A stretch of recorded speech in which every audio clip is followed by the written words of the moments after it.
working on a tailgate for a 65 C10 short bed step side.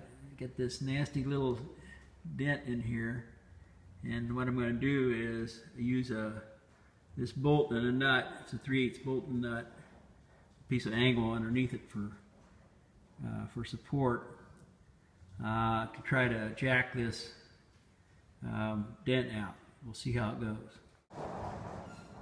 Okay, I'm pretty happy with that.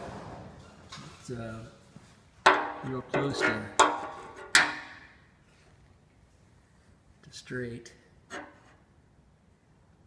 Pretty straight along there. Minimal gap. Pretty much the same all the way across.